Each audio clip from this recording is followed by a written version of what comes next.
thank God for this wonderful opportunity to be with you here today.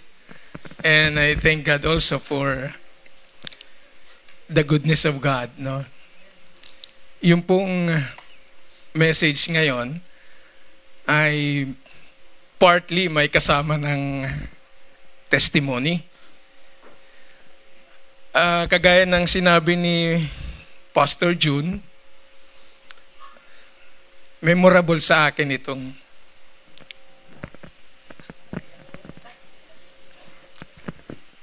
ay nako. Ilang minutes po ba akong iiyak? Anyway, basahin ko po muna yung text natin para may gawin ng Diyos. Sa Luke chapter 11, verse 37 to 54.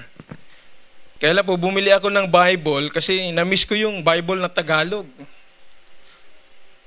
Wala ko kasing Tagalog na Bible sa Canada, kaya bumili na ako para may madala akong Tagalog na Bible sa Canada. Kaya ang sabi po dito, pagkatapos magsalita si Jesus ay inanyayahan ng isang Pariseo upang kumain sa bahay niya. Nagpaunlak si Jesus at dumulog sa hapag. Nagulat ang Pariseo nang makita niya si Jesus. Siya ay hindi muna naghugas ng kamay bago kumain. Meron po ba dito pagkakain hindi na naghuhugas ng kamay? O di ba po pag nagugutom na tayo talagang nakakalimutan na natin kasi laman tiyan din yun no? Okay. So ito po yung nangyari kay Jesus, ganun din yung na-observe ng mga Pariseo. Sinabi sa kanya ng Panginoon, kayong mga Pariseo, hinuhugasan ninyo ang labas ng baso at ng pinggan, ngunit ang loob niya ay punong-puno ng kasakiman at kasamaan. Mga hangal, hindi ba't ang lumikha ng nasa labas ay siya ring lumikha ng nasa loob? Ipamahagi muna ninyo sa mga dukha ang laman ng inyong mga baso at pinggan, at magiging malinis ang lahat ng bagay para sa inyo. Kahabag-habag kayong mga Pariseo, ibinibigay ninyo ang 10 bahagi ng yerba buena, ruda at iba pang halamang panimpla sa pagkain, ngunit kinakaligtaan naman ninyo ang katarungan at ang pag-ibig sa Diyos. Dapat lamang na gawin ninyo ito, ngunit hindi dapat kaligtaan ang mas mahalagang bagay. Kahabag-habag kayo mga Pariseo, mahihilig kayo sa mga upuang pangdangal sa mga sinagoga at ibig ninyong pagpugayan kayo na sa mga palengke. Kahabag-habag kayo sapagkat para kayong mga libingang walang tanda, kaya't nalalakaran ng mga tao nang hindi nila namamalayan. Sinabi sa kaniya ng isa sa mga dalubhasa sa kautusan, Guro, sa sinabi ninyo iyan, pati kami ay kinukutya ninyo. Sinagot naman siya ni Jesus, kahabag-habag din kayo mga dalubhasa sa kautusan. Pinagpapasan ninyo ng mabibigat na dalahin ang mga tao, ngunit ni daliri ay ayaw ninyong igala upang matulungan sila. Kahabag-habag kayo. Ipinagpapatayo pa ninyo ng magagarang libingan ang mga propetang pinatay ng inyong mga ninuno. Sa gayon, kayo na rin ang nagpapatunay na sang-ayon kayo sa ginawa ng inyong mga ninuno, sapagkat sila ang pumatay sa mga propeta at kayo naman ang nagtatayo ng libingan ng mga ito. Dahil dito ay sinasabi rin ng karunungan ng Diyos, magsusugo ako sa kanila ng mga propeta at mga apostol, ang ilan ay papatay nila at ang iba na may uusigin. Sa gayon, pananagutan ng salinlahing ito ang pagpaslang sa lahat ng mga propetang pinaslang mula nang likhain ang daigdig. Magmula kay Abel hanggang kay Zacarias na pinatay sa pagitan ng dambana at ng dakong banal. Oo, sinasabi ko sa inyo, mananagot ang salinlahing ito. Kahabag-habag kayo mga dalubhasa sa kautusan, sapagkat ipinagkakait ninyo ang susi ng kaalaman, hindi nga kayo pumapasok, hinahadlangan pa ninyo ang mga ibang nais pumasok. At umalis si Jesus doon. Mula noon, tinuligsa na siya ng mga tagapagturo ng kautusan at ng mga Paraseyo at pinagtatanong tungkol sa maraming bagay upang masilo siya sa pamamagitan ng kanyang pananalita. Ang Diyos ang magpala sa mga talatang ito na ating nabasa. As I have said a while ago, this building is so memorable to me. Marami kaming masasayang alaala dito. Yung iba ay mas masasaya. At yung iba ay pinakamasasayang alaala. Kasi wala namang... Let us always remember that when we are serving God, when we started to build that kind of relationship with the Lord, everything that happens in our life, God has a purpose. He has His own reason, whether it is good, not so good, or even at your worst. God has His intention for each and every experiences that we have in life. Kaya po nasabi ko na maraming mas magaganda at pinakamagagandang alaala kasi lahat ng yon ay bahagi ng paghubog, pagdevelop, pagpapalago at pagbibigay sa atin ng ano ba talaga ang intensyon. Why God, in His great mercy, in His grace, came here on earth just to save us. Ang katotohanan sa Bible, pag tiningnan mo yung katabi mo, ang sabi ng Bible yan po ay kamangha-mangha na nilikha ng Diyos. Which is yun naman ang realidad. Di ba yun ang sabi ng Bible? Yan bang kamangha-manghang nilikha ng Diyos ay kaya mong saktan? Wala po tayong personalan dito. Ang sinasabi ko lang po, may mga katotohanan talaga na dahil tayo'y tao, sinimulan ng Diyos yung relasyon at sa pamamagitan din ng relasyon natin, hinuhubog niya yung ating pagkatao. That's why the title of our message this morning, it's all about the interior you.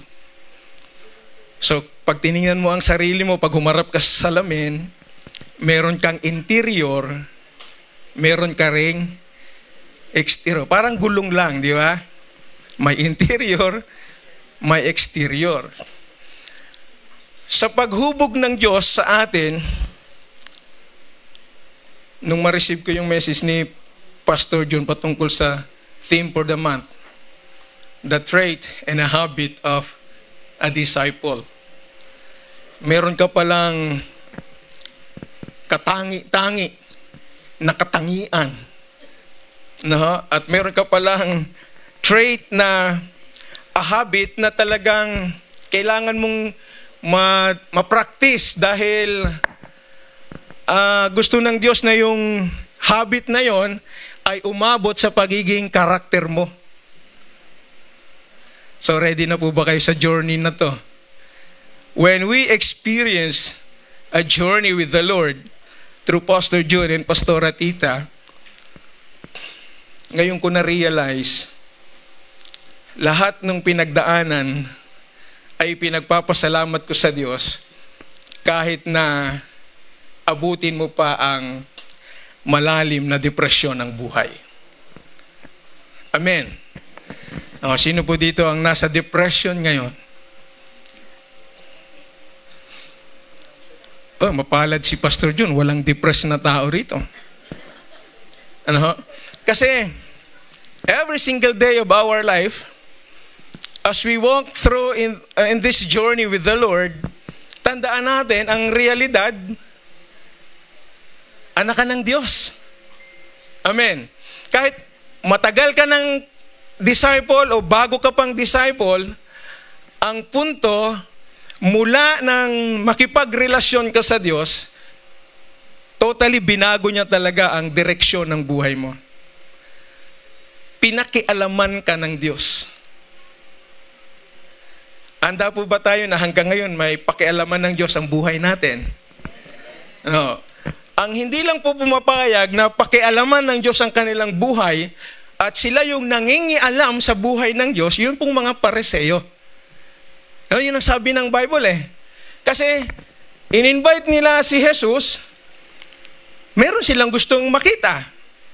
Ayun nga, hindi nagugas ng kamay. No? Sometimes, we are looking at the outside, but have no intention of looking at what is really inside of each and every one of us. That's why this passage is a call to reject self-righteousness and embrace a faith that is clean on the inside, justly loving God and others. Madali po bang mahalin ang Diyos? Parang masama naman din ang tingin nyo sa akin. Kasi po yung character traits o yung traits and habits of a disciple, wala po sa outline, nasa practical na pag-uusapan natin. Habang sinishare ko po ito sa inyo, saka ko palang sasabihin, ano ba yung dapat habit mo na every day, wherever you are, gusto ng Lord na ma-develop natin ito. Kasi po, kagaya natin parang gulong. Meron na yung kasabihan, no? Ang buhay ng tao ay parang gulong. No? Minsan ay nasa ibabaw, minsan nasa itaas. Wala akong ilalim. O minsan nasa itaas, minsan nasa ilalim. Pero dahil makapal ang exterior, protektado ang interior. Pero ang buhay Kristiyano, ang unang hinubog, tinubos ng Diyos, yung iyo mismong buong pagkatao. Kaya yung exterior, nahahawa dahil dun sa interior. Kaya pag ang interior hindi ho nabago, nasa salamin yun doon sa exterior. Di ba? Sino dito yung mayroon kayong likas na kabaitan?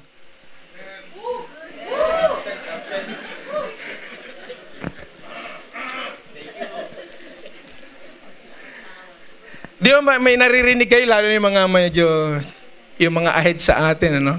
Pag nakikilala, kanino bang, ay kaya pala mabait, talagang may likas na kabaitan yung batang yan.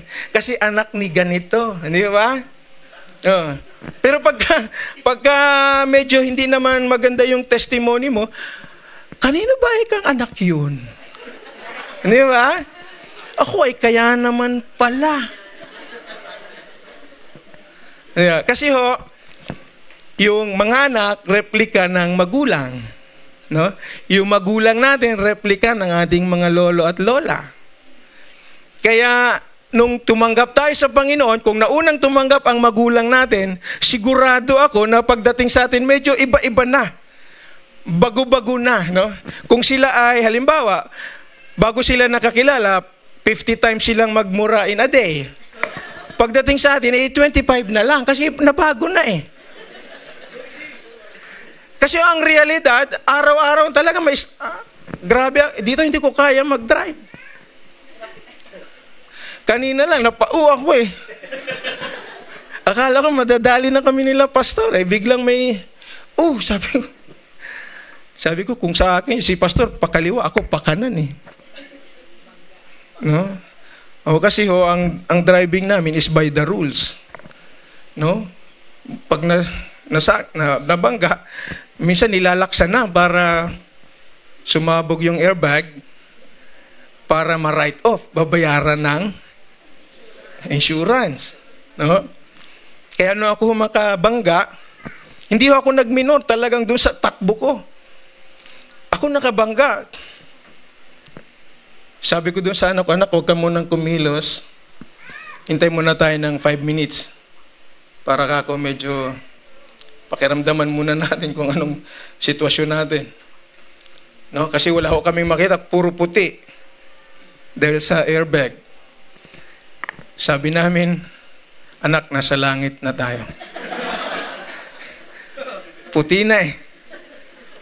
Pero alam niyo po ba, pagbaba namin, yung nabangga ko, wala na rin. Umalis na. At maya-maya, nandyan na yung paramedic, yung ambulansya, nandyan na rin yung mga pulis. Sa biyaya po ng Panginoon, sa kanyang protection, wala ho kaming sinabi, yung pong mga mga tao sa paligid, sila yung nag-report sa pulis, sila yung tumawag ng paramedic, ng ambulansya, at sila ho ang nagsasabi doon sa mga pulis, walang kasalanan ang sasakyan na yan. Yung driver siguro, hindi naman. Wala akong kasalanan ang sasakyan na yan. Yung pong nabangga nila ang may kasalanan. Kasi nasa green light kami nang mag-cross siya. Kaya hindi ho ako namreno. Para ho, pero yung sasakyan ko pinanghinayaan, kasi 1 buwan na lang, bayad na ako. 1 hulog ko na lang. Sabi ko, sayang. Pero mas sayang ang buhay. Di ba? Kasi kung namatay po ako, o kaming mag-ama, wala ako dito ngayon. Yeah, so God has a purpose. Kung namatay kami, hindi namin naranasan yung journey na binahagi sa amin ni na Pastor June. Yung relational discipleship. So sabi ko talaga, mabait ang Diyos. At sabi ko, He has a reason, He has His purpose. And since then, hanggang sa mag-connect kaming muli ni na Pastor, sabi ko, Lord, ano ba talaga ang purpose? Ano ba talaga ang intention mo? I experienced 2 years na wala ho akong work kasi nagpapagaling pa ako. I was by then in a severe depression. At siya lang ang, kayo mag-aasawa kayo, maghanap kayo ng counselor. Siya po ang tumulong para gamitin ng Diyos na ma-recover. Ma-recover ko. Kasi nakatingin na lang ako sa kawalan, naghihintay ng kamatayan. Pag kinakausap niya ako, ha? Ano yun? Pati nga siya, minsan di ko nakilala. No? Pero ang bait ng Diyos. 3 months lang. Parang, sabi ko, ano kayang nangyari? Kaya pagbalik niya, uy, okay ka na? Oo, okay na ako. Sabi, sige, pwede mo na akong ihatid bukas. Sige. Nung ihatid ko siya, naka-red pala, tuloy-tuloy din ako. Sabi ko, hindi ka pa pwede pala maghatid. Huwag mo na akong ihatid sa susunod. Kasi, mauubos tayo. Pero totoo po yun. Talagang, sabi niya, ako insistent ako na ihatid ko siya. Pero siya insistent din na wag na. Mag-recover ka na lang. And to be honest with you, up until now, there are some sleepless nights na nangyayari pa rin sa akin. No? At parang lagi akong ready makipagbabag because of what I experienced. Ito po ang masakit at malungkot minsan, no, sa buhay natin. Iisa naman ang blood na nagpo-flow sa atin, yung blood ni Jesus. Because we were saved through the shedding of the blood. Kaya pag tiningnan mo yung katabi mo, kapatid mo talaga yan, walang duda. Kasi yung DNA niya, parehas ng DNA mo. Yung dugo ng ama, DNA din yun. nasalin dyan sa katabi mo, dugo na ng anak. Parehas na tayo. Pero, kahit parehas tayo ng dugo, kahit pareho tayong tinubos ni Jesus, dumarating sa punto na nagbabangayan din tayo, no? Tama ba yung Tagalog ko? Ano ba ibang Tagalog nun? Nga dumarating din tayo sa punto na nagtatalo-talo tayo, nag-aaway tayo, no?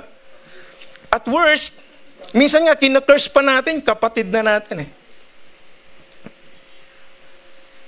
Kapag ginagawa po ba natin yon, nasasaktan din ba tayo? O siya lang dahil masaya tayo na nasaktan natin siya? Di ba? Kasi ang natural instinct ng tao pag nasaktan, makasakit. No? At pag nakasakit tayo, masaya tayo, yung deep within, no? Ang saya natin, no? Kala mo, ikaw lang, ha? Then, hingi ng tawad. Sorry. With matching tears pa yon pag nag-sorry. No? Oh, okay, pinapatawad na kita. Pero pag talikod, kala mo lang. No? Yung pong mga ganon, parang pariseyo. No? Hindi naman meron ba dito sa Makating pariseyo? O di ba walang mag-volunteer? No? Meron dito para sa iyo, pero pariseyo wala. Ano ba? Pero the character or the habit that we displayed na nakikita ng kapatid o ng tao is extremely different from the interior you. Yun po yung mga bagay na nais i-shape ng Lord.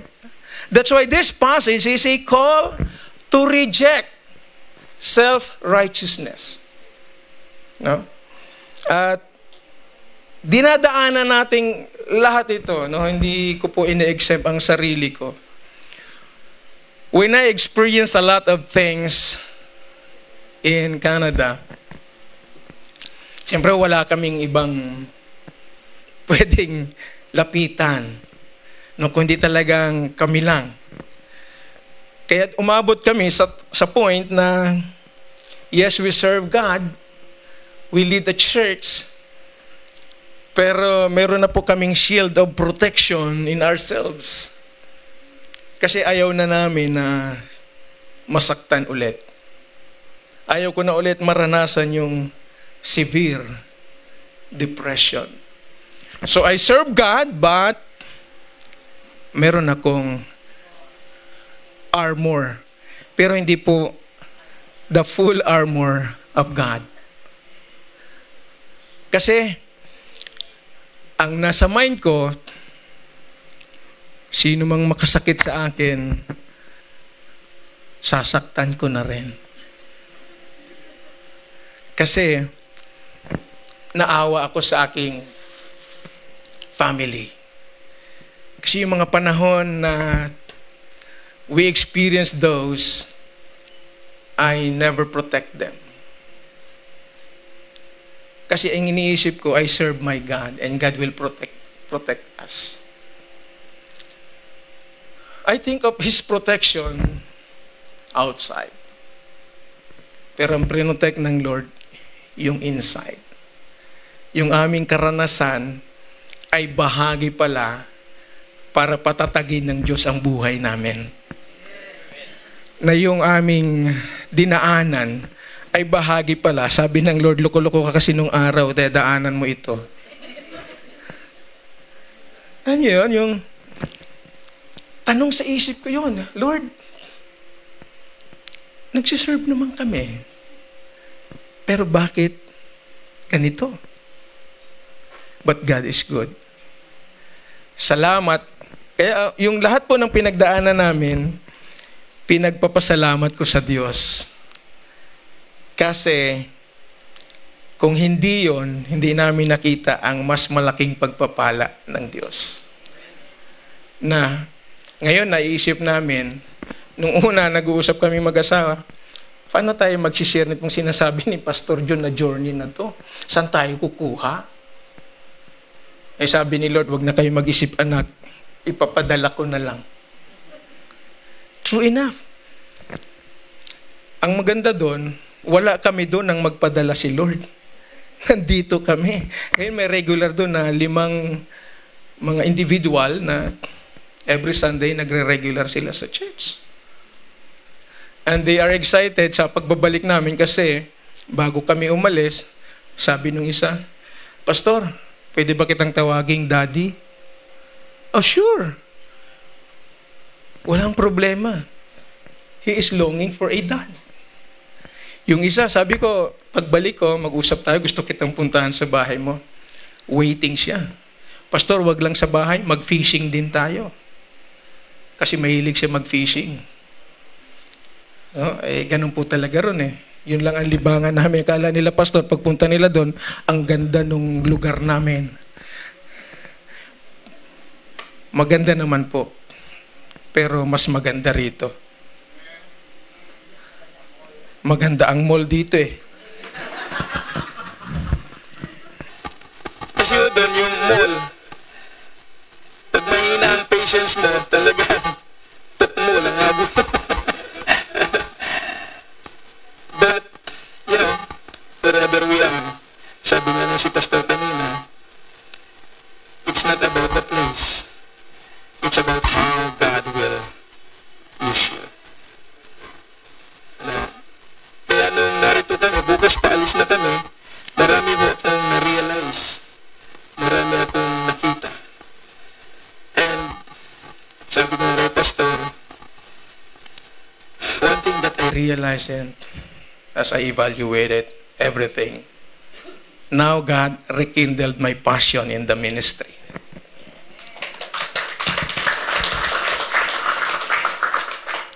At yun po ay ipinagpapasalamat ko. But of course, ang change naman, ang instant lang po yung salvation. Right? The moment you receive Jesus, you are saved. Sabihin yung destiny mo, instead na going to hell, meron pa bang going to hell dito? I mean, ibig sabihin, wala pang relasyon sa Panginoon. Kasi pag wala pa po, definitely you will go to hell. O, pag namatay ka, definite yun. Promise. Kasi wala kang relasyon sa Diyos eh. Pero pag may relasyon ka, definitely, you will go to heaven. Yun lang po ang instant.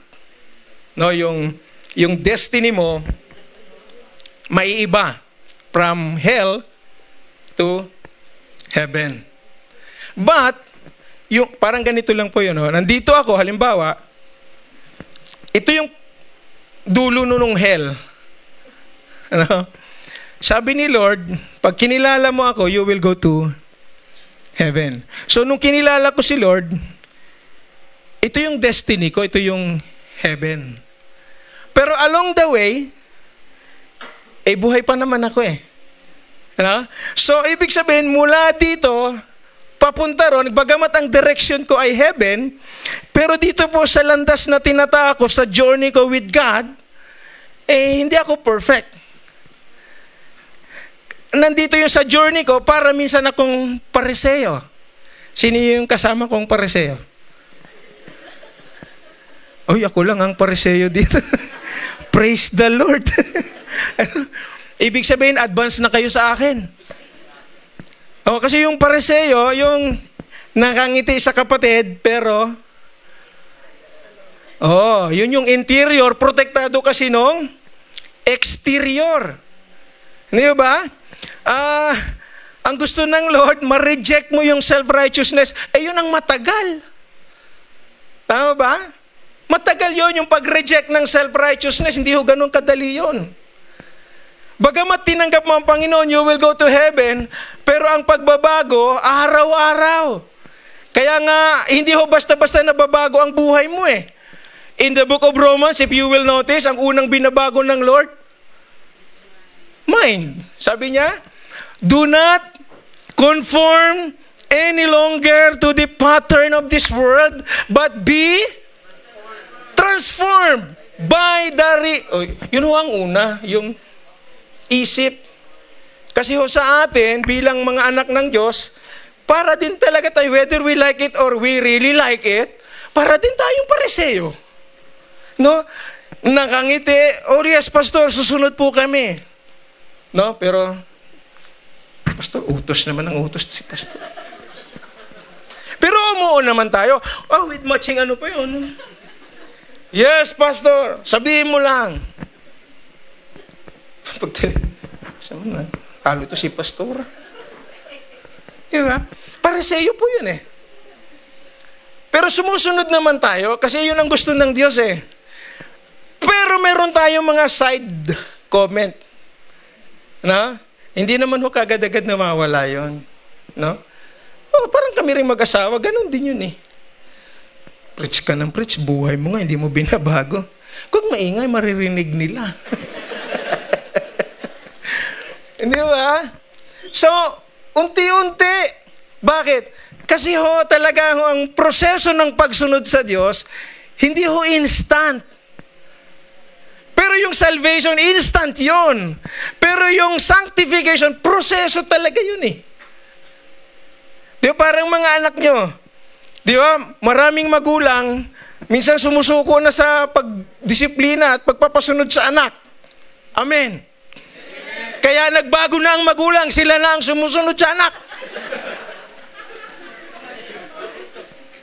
Ayaw nyo rin lang sumunod, ako ang susunod. Di ba? Pero anong nangyayari? Akala lang natin mga anak, masaya ang magulang natin pag hindi tayo sumusunod. Pero pansinin mo yan, pag nananalangin, iniiyak ka sa Diyos. Iniiyak ka. Kasi mahal ka niya eh. Ayaw niya na mapariwara ang buhay mo. So sa pag-iyak niya, talagang, Lord, tulungan mo naman yung anak ko. Pag ayaw niya talagang magbago, ako na lang ang magbabago. Diba? Kaya mapapansin niyo, may mga magulang, anak, anong gusto mo? Ganito po, ganito mami, ganito daddy. O sige, bibigay. Napapansin niyo, nagbabago sila. Pero doon sa pagbabago nila para ibigay ko ano man yung gusto mo, nagtataka ka naman. Ah, ano kaya nakain nila mami? Ang bait ah. Pero alam niyo po, strategy ng Diyos yun. Para ma-shape kayo, mga anak. At minsan na nakakalungkot, bago natin ma-realize mga anak, wala na sila. Yeah? Sana nabigyan ko ng pagkakataon na maipakita sa parents ko yung binago na talaga ako ng Diyos.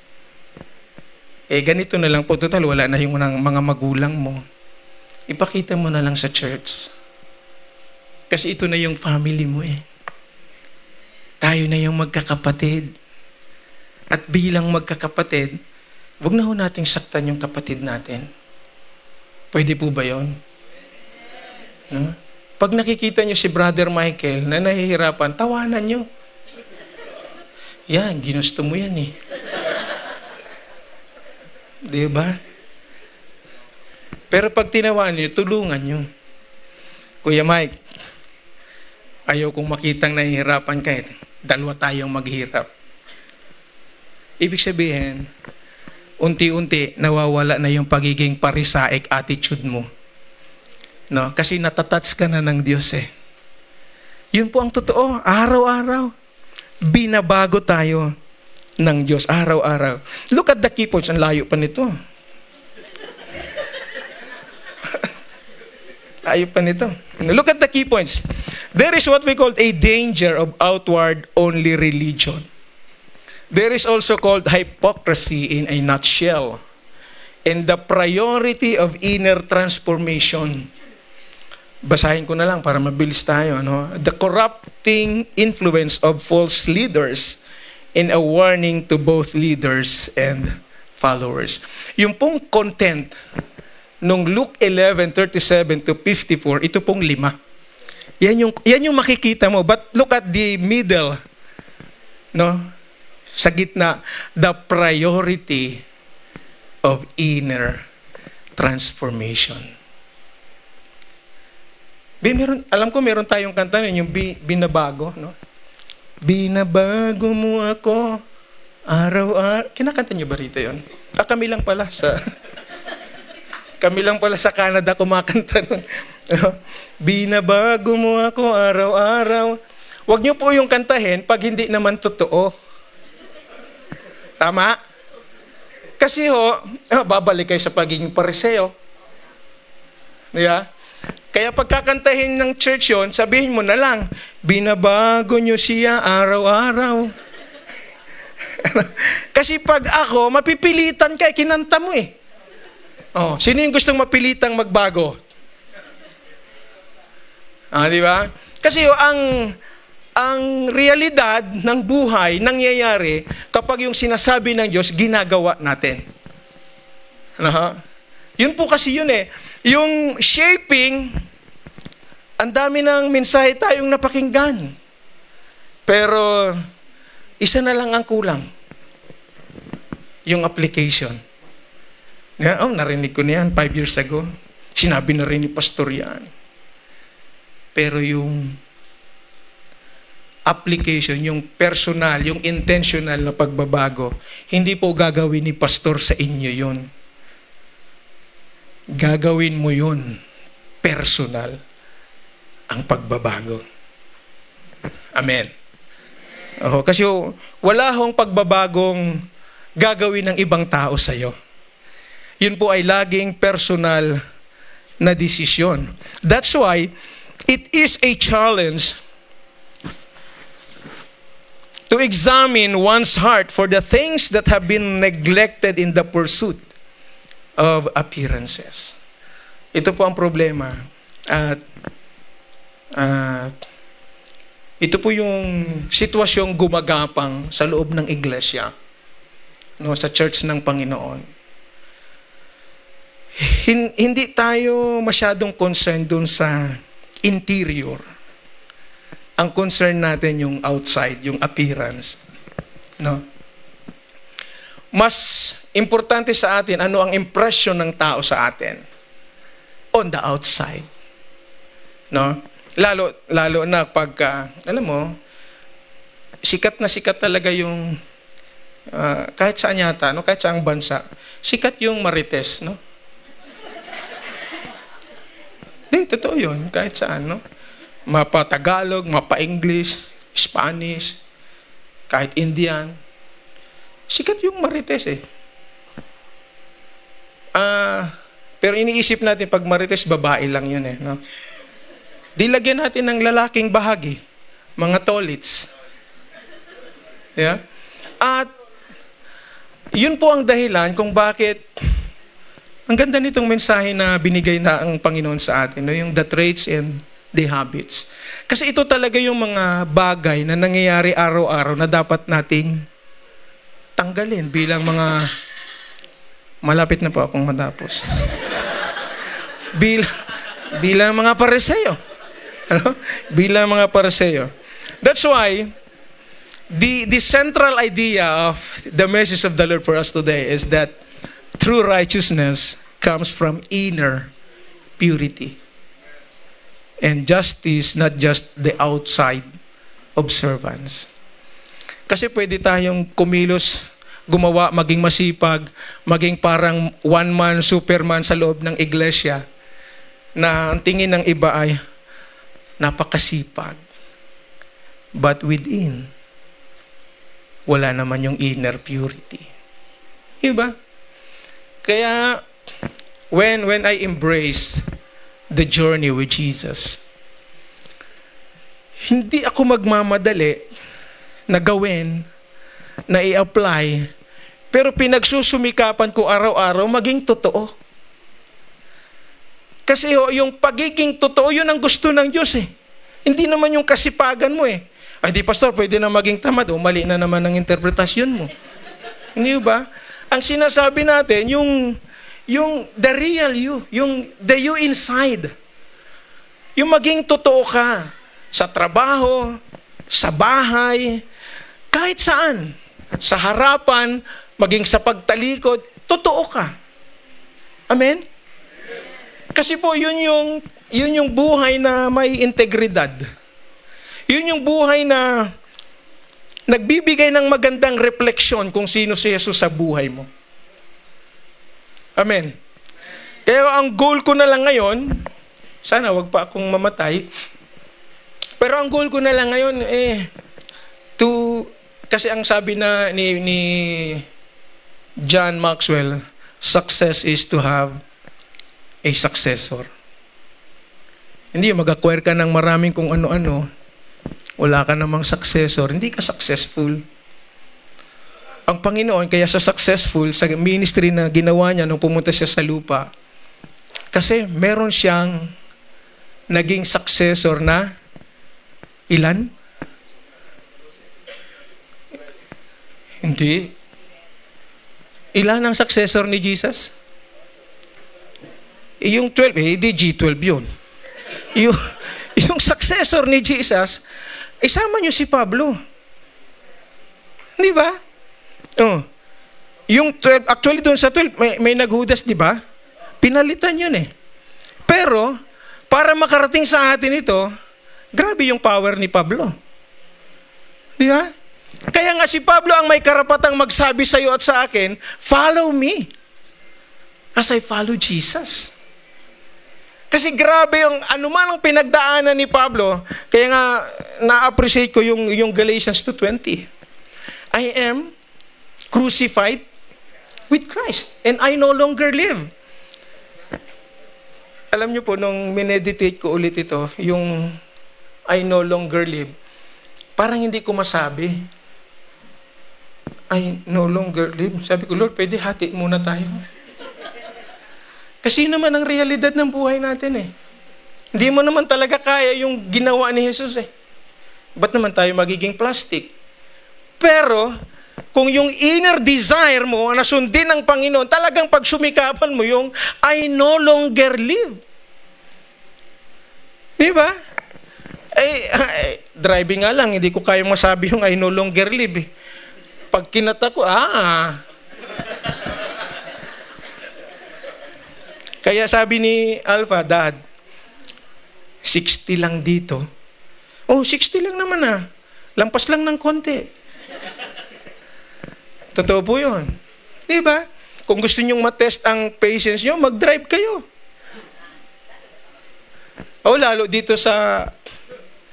Ang saya ng driving dito. No? Kasi yung mga daan nyo, minsan para akong yung tumatayo yung balahibot, para ako parang ako yung tatamaan eh. Sabi ko, concern ko yung kapatid ko pag nagdadrive, meron din siya sa heart. Sabi ko, Tol, di ka ba na-stress sa driving dito?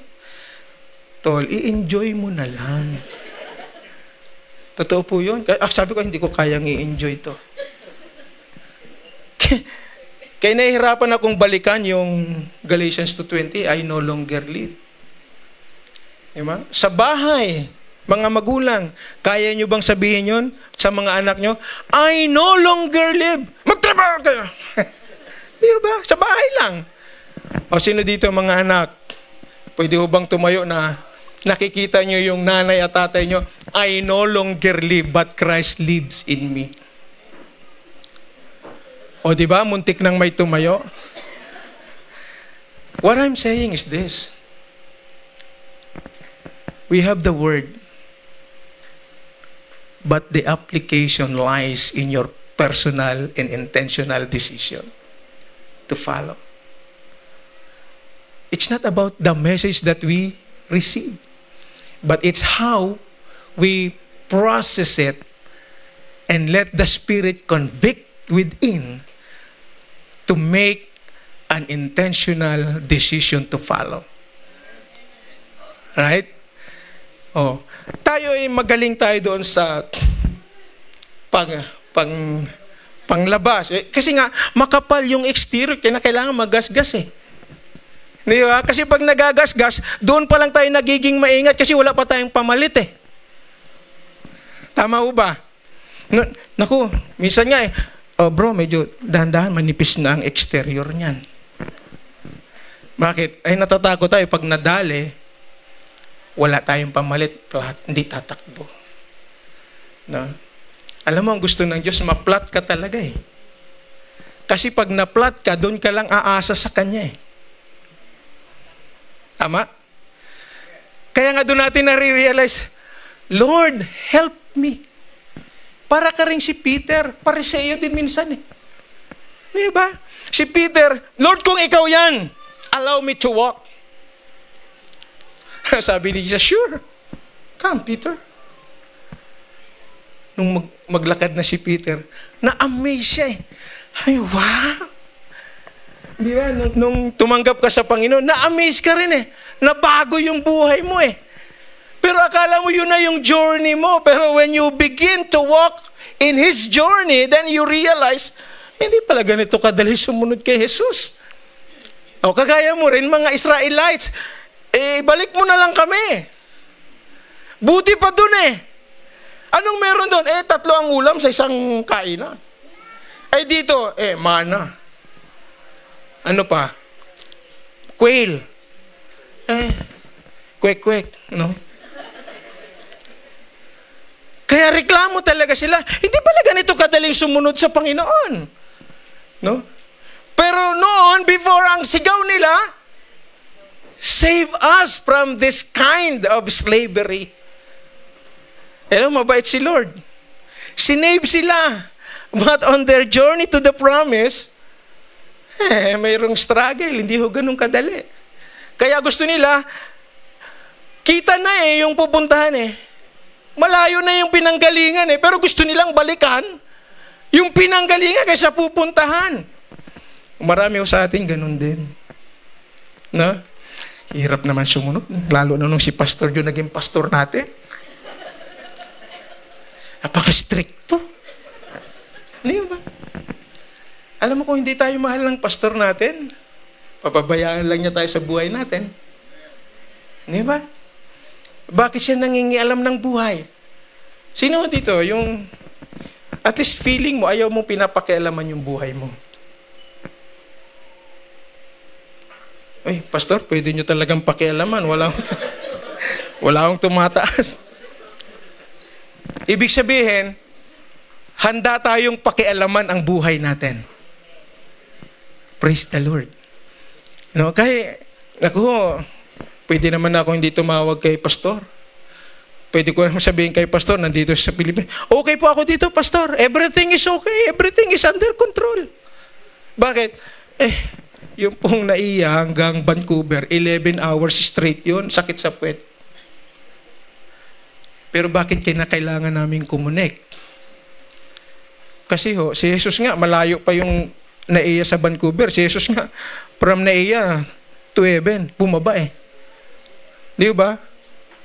Para lang i-save tayo Kasi mahal tayo ng Diyos. Yung puso ng Diyos, nasa puso ng lingkod ng Diyos. Para abutin tayo. At kung may mga bagay na mali, ituwid tayo. Ngayon, nasa sa atin po yung kung gusto nating pakialaman ng lingkod ng Diyos ang buhay natin. Ngayon, kung ayaw nating pakialaman, hindi naman din sila mamimilit Pero wag din naman natin silang sisihin kung natapapariwara din naman tayo. Kasi choice natin yun Desisyon natin yun Kaya kung gusto natin talagang maging maayos, maging maganda, sundin natin ang gusto ng Diyos. Ano ba ang gusto ng Diyos? Ang dami ho niyan sa Bible. Yung mga together, magpaalalahanan kayo sa isa't isa. Tama? Sino yung nagpapaalala pag nakita niyo kapatid niyo mali? Kasi baka magalit. Di ba yun ang concern natin? Yung pag sinabihan mo, baka magtampo, baka matisod, baka lumipat sa iba, mabawasan pa kami. Ayan yung mabawasan kayo ng mabawasan. Ibig sabihin, nagkakaroon ng pruning ang Diyos. Inaalis niya yung mga toxic. Bakit parang masama ang tingin nyo sa akin pag may toxic? Alam nyo po, pag yung mga toxic nagsama-sama, nare-refine din eh. Bakit? Kasi nakikita nila kung sino sa kanila ang mas toxic. At yung iba na nakita nila naging toxic sila, nare-realize nila, nagbabago eh. Kasi mayroong iba't ibang paraan ang Diyos para i-shape tayo. Amen? Look at this, no? Malapit na po ako. Ano bang ginawa ni Jesus? Kaunti na lang. Wala 12, tapos tayo. Jesus' strong rebuke of religious hypocrisy. Ito ang ayaw ng Diyos. Tama. Ayaw niya yun. Yung maging hypocrite tayo. Pangalawa, He contrasts the Pharisees. Kasi pag hindi niya, minsan may mga pagkakataon sa buhay natin, kailangang diretsuhin tayo eh. Para ma-realize natin, tama nga. At kapag nakita natin tama, tayo rin mismo ang lumalapit eh. Salamat po. Kasi kung hindi niyo ako ganoon, hindi ko makikita. Pero masakit po yun. Mamaya papakita ko sa inyo kung bakit. No? Pharisees focus on the external. But Jesus focused on the internal reforms. Yung love for God and love for people. Okay? Now, let us ride now. Yan, sasakay na tayo, magpa-flight pa tayo. No? Let us ride in this journey. Number 1, the sequence. Ano yung sequence? Ang sabi dyan, when Jesus had finished speaking, a Pharisees invited him to eat with him. So he went in and reclined at the table. But the Pharisees were surprised when he noticed that Jesus did not first wash before the meal. Simple lang naman ito yung gusto ng Panginoon. Yung sequence, ibig sabihin ito yung scene, ito yung scenario. Minsan kahit sa loob ng simbahan, no? Maraming mga Pariseo, pinagmamasdan ng gawa mo. Tama? Pag mali, lalapitan ka. Huwag na, hindi maganda yan. Right? Pero siya, mas marami yung mali. Yeah? Buti nilang hindi ka Pariseo. Mas malala ka sa kanya. See? Now, when it comes to sequence, nangyayari ang katotohanan. Number 1, ano ba ang trait or habit ng isang disciple? Through the sequence, you will realize that this should be your trait or your habit as a disciple. Ano ito? Truth-telling. Truth-telling. Sino dito yung everyday you try your best to tell the truth? The whole truth and nothing but the truth. So help me God. Wala tayo sa Senado. Pero sabi nila, di ba ano muna bago ma-imbestigahan? You here to tell the truth, nothing but the truth. So help you God. Yes, I will. Pero sinungaling din yan. Wala rin napatunayan. Pero sa harapan mo ng Diyos, bilang disciple, it's a good habit to tell the truth. Because even in the Bible, in the book of John, the truth will set you free. Kaya hindi ko ito overnight. Totoo na lahat ng sinabi mo. Pero every day, you tried your best to tell the truth. Kaya pag ginamusta ka ni Pastor, kamusta devotion mo? Anong sagot? Okay po yung devotion ko, Pastor, kahapon. Bakit hindi mo sabi yung hindi mo pa nagagawa eh? Yeah. Pero sabi mo, okay. Parang totoo, di ba? Pero kahapon pa yung sinabi mong okay. Yung ngayon, hindi talaga okay kasi hindi ka pa nag-devotion. Yeah? So, anong sasabihin mo dapat? Sorry, Pastor. Hindi pa ako nakapag-devotion. Pinakialaman ba ni Pastor ang buhay mo? Yun po ay hindi pangingialam. Pagpapalago. Gusto lang ni Pastor na alam niya na talagang nagmamature ka. mga simpleng tanong ng direksyon ng buhay, doon tayo nalalaglag everyday. Kaya yung mga, sometimes we were caught unaware na inililinya pala doon sa journey natin with the Lord, yung buhay natin. Yeah? Ino-observe pala, no? Lalo dito sa atin, ang daming proseso para hubugin tayo ng Diyos. At isang pinakamatinding proseso ng Diyos dito, yung traffic na dinadaanan natin. No? Ako, sa loob ng halos 26 days, mula nang lumapag kami, talagang sabi ko, Lord, please, yung patience. Yung 26 days po na yun, hindi ako nag-pray ng patience sa Lord. Sabi ko, Lord, wag mo muna akong i-shape sa patience, yung iba muna. Kasi sa nakikita ko, sa dinadaan talagang hindi ako makatulog sa biyahe. Kasi parang parang sinusundot palagi na kaya sabi sa akin ng asawa, kaya mo ba mag-drive dito? Basta e-bike, kaya ko yan.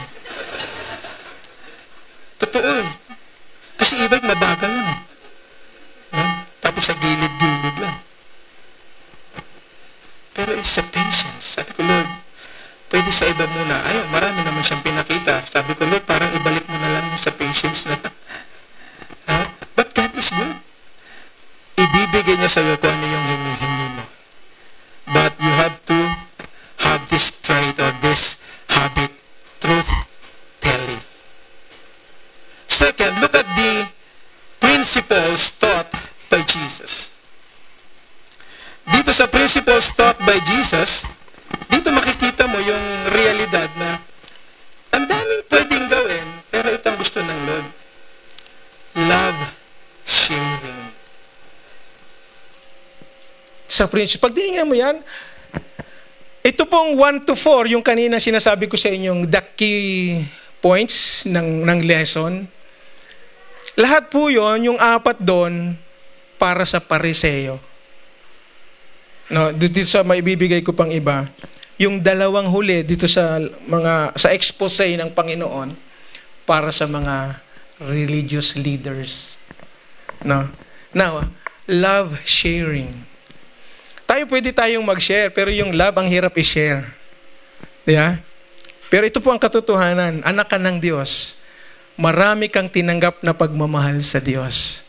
When you love someone because God wants you to be shaped in His character, talaga ho ang ipapadala sa iyo ng Lord yung mga tao na minsan hindi kaaya-aya sa iyo para mahalin mo sila. To love the unlovable. Tama? Tingnan niyo yung tabi niyo. Yeah.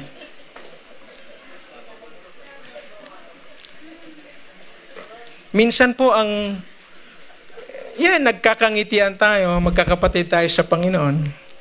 Pero meron ka talagang kapatid sa Panginoon, parang ayaw mong katabi. Tama po ba? No? Parang, ito na naman. Pero parehas kayong anak ng Diyos.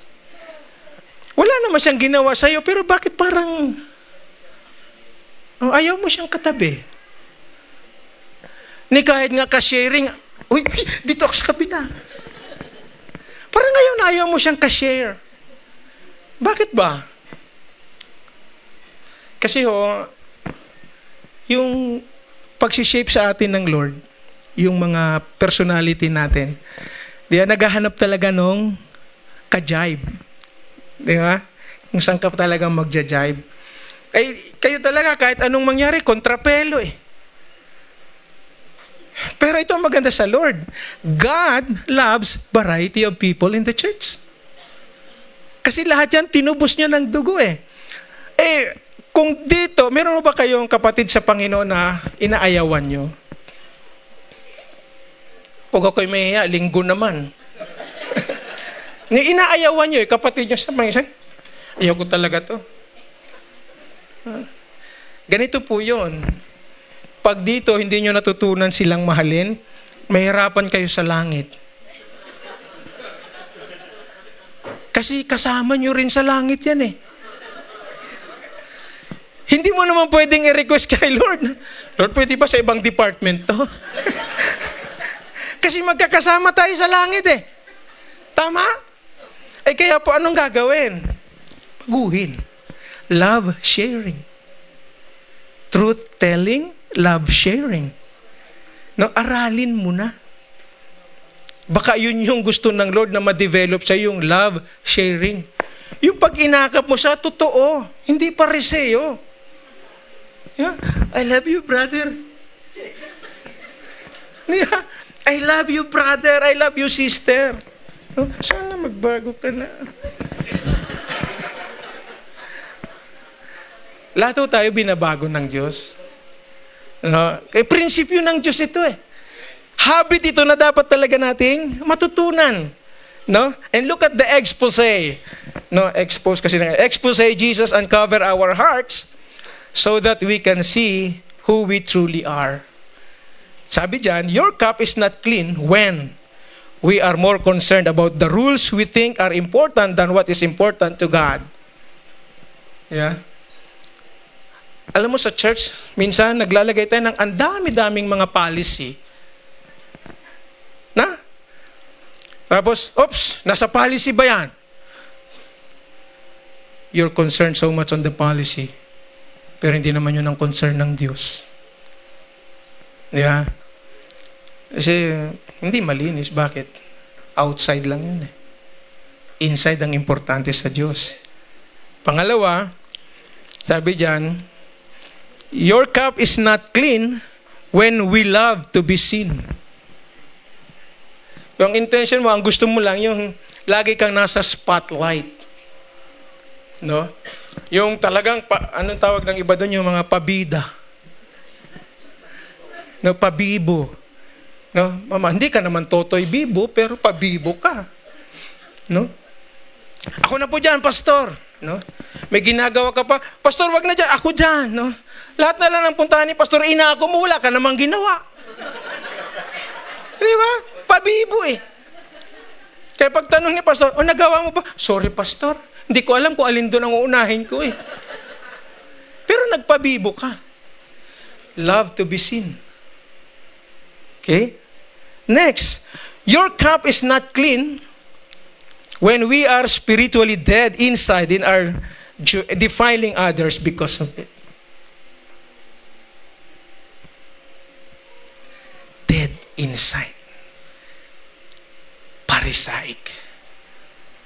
Ang mga Pariseo talagang after sila dun sa mga rules, regulations, what is written, nakasulat ba yan? Yan ba ang pinag-usapan? Yan ba ang nakatatak? Yan ba ang policy? Yan ba ang pinag-usapan natin matagal ng panahon? Buti pa yung noon kayo, binabalik mo na ngayon, yung dating-dati pa. No? Yung pag sumamba, upo, tayo na lang. No? Pero pagka may mga pasayaw-sayaw, ayaw mo na yan. Hindi kami ganyan noon. Binabalikan mo na yung nakaraan. No? We are spiritually dead inside. Next, ito yung, we burden others but not ourselves. Yung gusto natin, nabago. Sana itong taong ito na bagong nakakilala sa Panginoon ay mag-mature, no? So binibigyan mo ng maraming mga do's and don'ts. Oy, naku, kapatid, bawal yan. Naku kapatid, hindi dapat ganyan. No? Pero ikaw ayaw mo namang gawin. Na? Sino po dito yung regular kayo na nagde-devotion?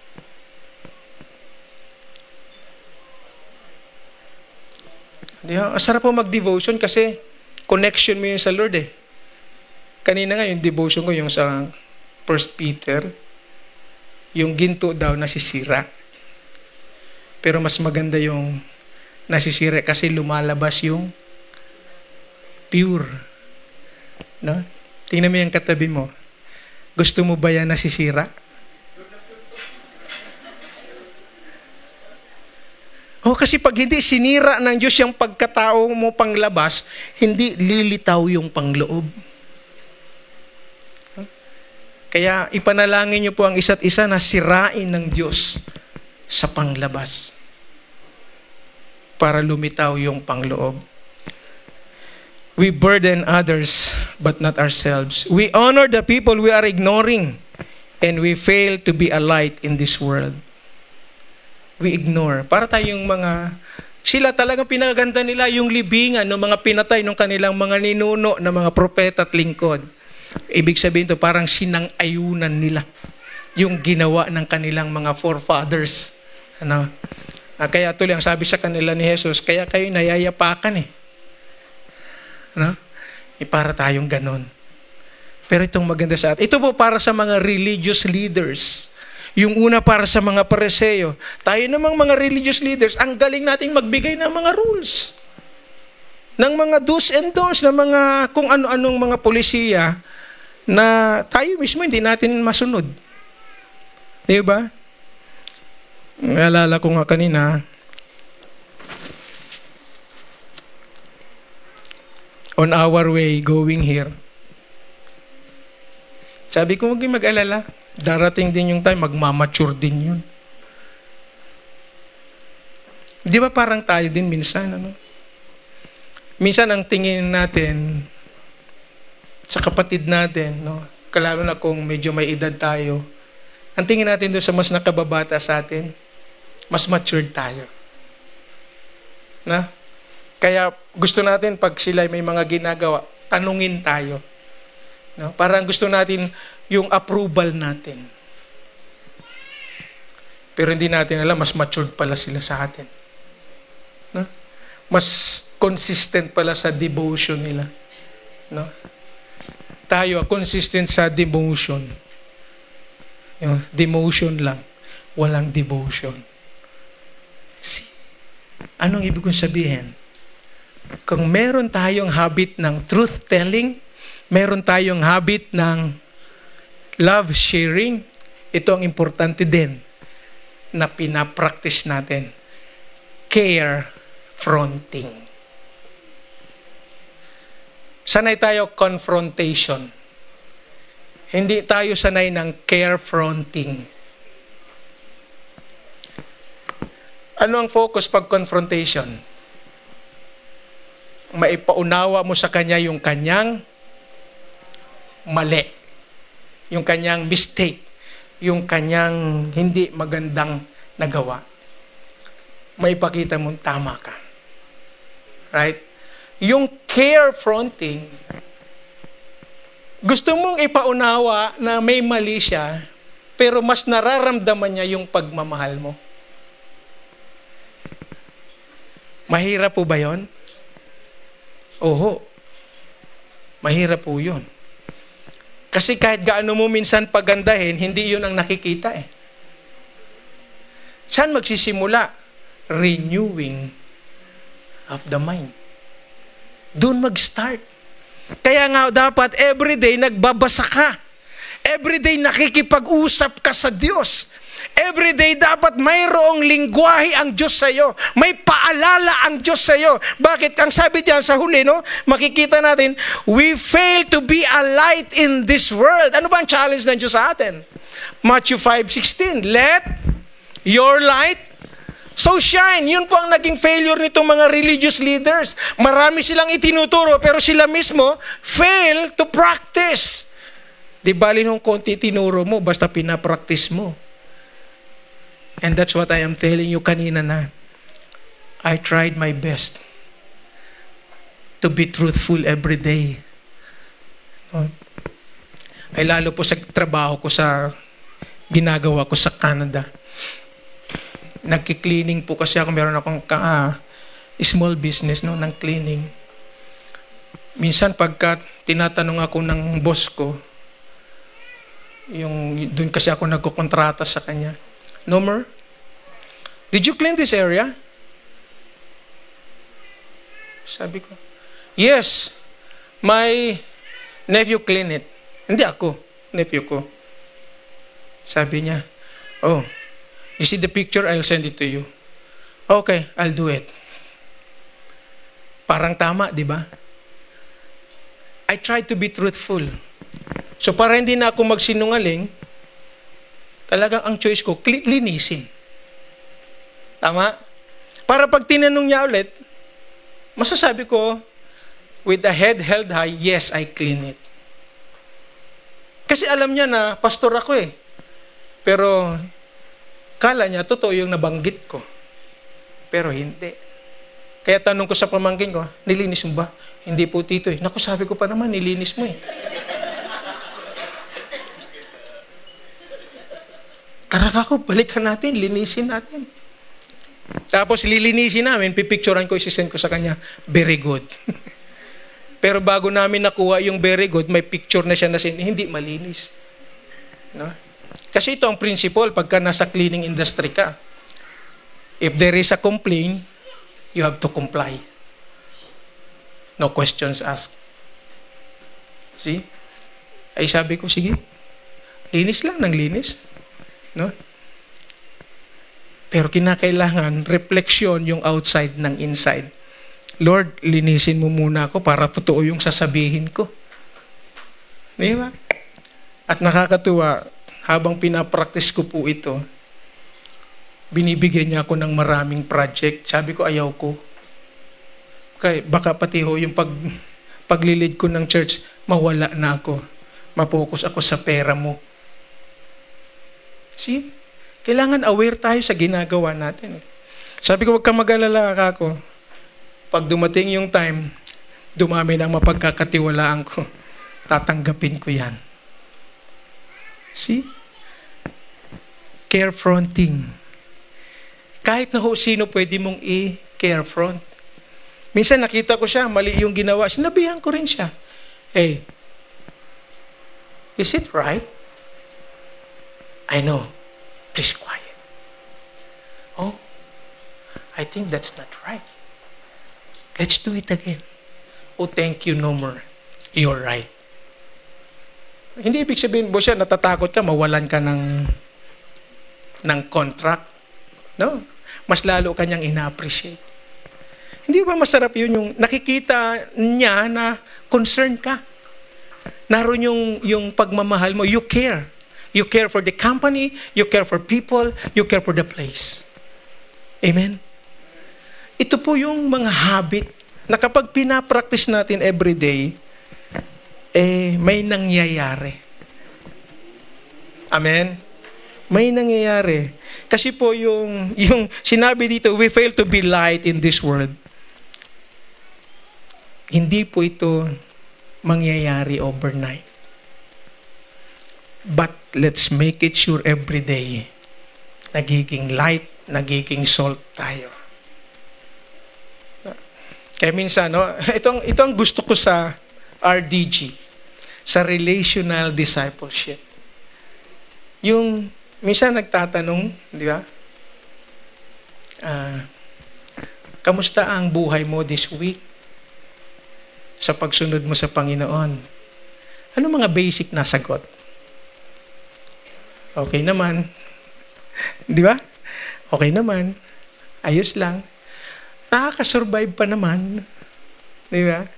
Pero hindi natin masabi yung detail. Alam mo si Lord, expert siya sa details. No? Bakit? Kasi gusto niya, every detail of our life should be in tune or in line with His will, His perfect will in us. Kaya sa mundong ito, madali maging Kristiyano. Pero mahirap pagpaka-Kristiyano. Bakit? Tingnan niyo yung katabi niyo. Pag isang araw siya ang katabi mo, o pag isang taon siya ang katabi mo sa pagpupuri, nag-enjoy ka? Huwag niyo akong tingnan na parang, hindi ba? Gusto mo iba naman. Iba naman. Pero alam niyo po, masarap talagang kasama sa Panginoon, kapatid mo sa Panginoon. Regardless. Kasi po, kailangang magkiskisan tayo para kuminis. Kailangang magpaalalahanan tayo para ma-shape. Maging light, maging salt. At hindi ho yun nangyayari hanggat meron tayong exterior sa buhay natin. Kailangan ma-develop yung interior na siyang lumabas to cover the exterior. Kasi yun ang gusto ng Diyos. Maging replika niya tayo. Hindi ho ganun kadali yun, I'll tell you. Pero ang sarap po pag naging replika ng Diyos. Sa maliit na bagay, hindi naman doon sa malaki. Actually, nasusukat ang detalye ng pagsunod natin sa Panginoon sa mga maliliit na aspeto ng buhay natin na nangyayari. Sa pamilya lang eh. Di ba? Tayong mga anak, sanay tayo pag tinanong, nagawa mo ba? Anong sagot? O, di ba? Opo, nagawa ko na po. Maya-maya. Pero nagawa ang sabi. No? Kaya pag pupuntahan na nung nagtanong, nung nanay mo, nung tatay mo, inuunahan mo eh. Saka mo palang ginagawa. Kasi nauna yung wait lang. Mga kapatid, don't be like a Pharisee or a religious leader. Be a unique individual in the sight of God, willing to be shaped, willing to be developed.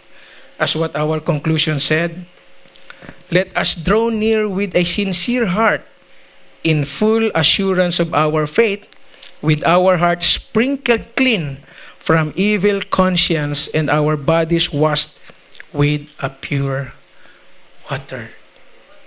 Ang sarap po kayang humarap sa kapwa mo na malinis ang konsensya. Tama? Ang sarap pong sumunod na wala kang dala-dala. Kasi masaya ka na nagagawa mo yung gusto niya. Pwede po ba tayong lahat ay tumayo? By this time, I know, it's not that easy, but I believe, totally, bukas din nyo na rin naman ako makikita. Hahaba-habaan ko na. But I want you to experience the power of God. Kung nakikita po natin sa buhay natin na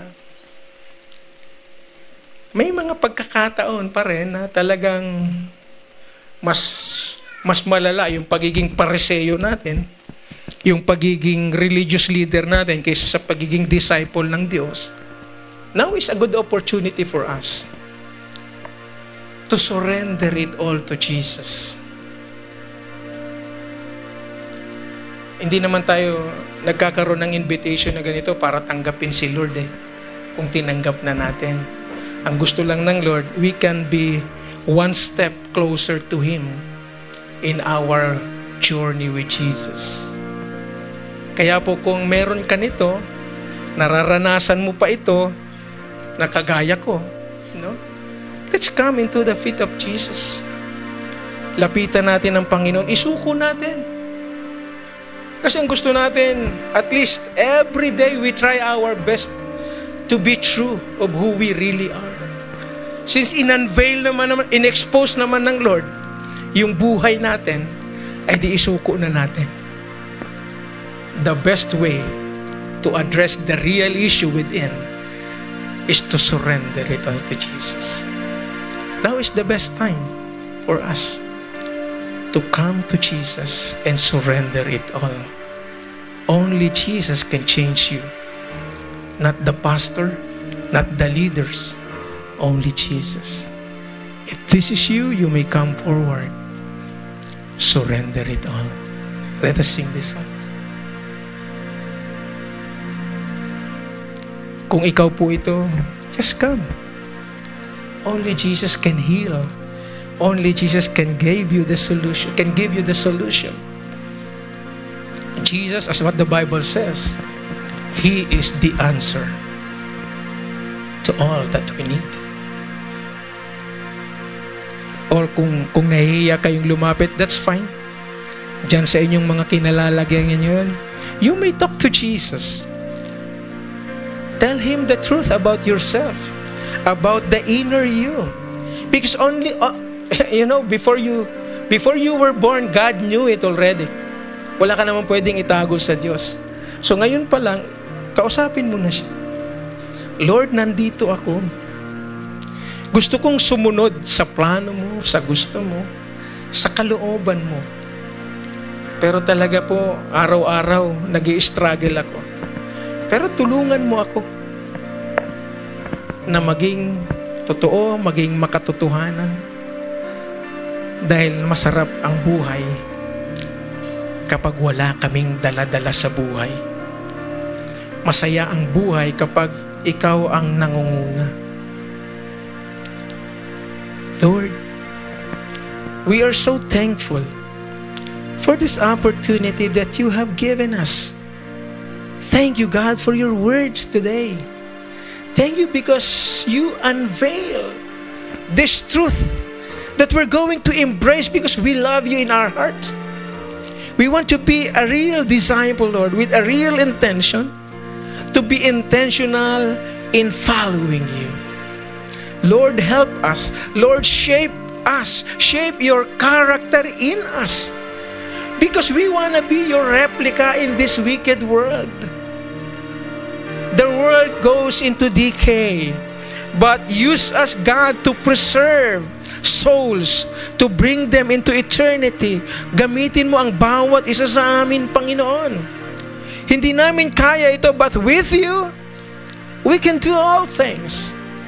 And we praise you, God, for such a great opportunity that out of the billion people in the world, you chose us to be your replica in this wicked world. Kahit saan kami pumunta, mayroon talagang tao na kailangan ka. At hindi aksidente na yung pinuntahan namin, doon sa area na yun, doon mo kami gagamitin. Kaya Lord, please, every day, baguhin mo kami.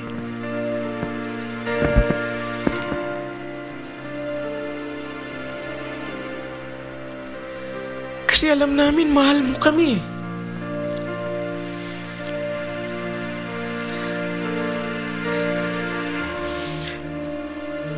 This world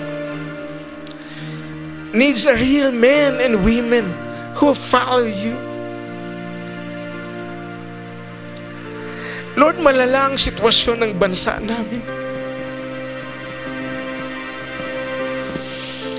Kailangan ng mga anak mo na handang sumunod sa iyo, handang ipakilala ka. Regardless of the situation that we are facing today, God, as what Isaiah said, here we are, God. Use us. We want to see souls coming back into your presence and be saved up to eternity.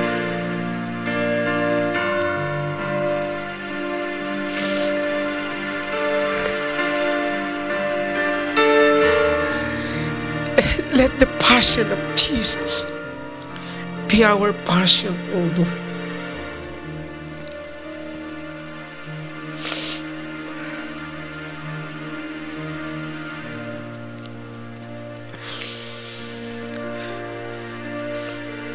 Tulungan mo kami. Huwag naming hayaan ang mundo na pagharian pa ng kadiliman.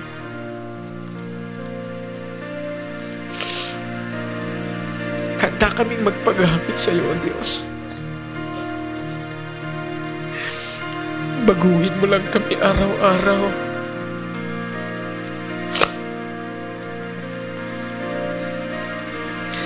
That's the only way to preserve the world, to be like you, God.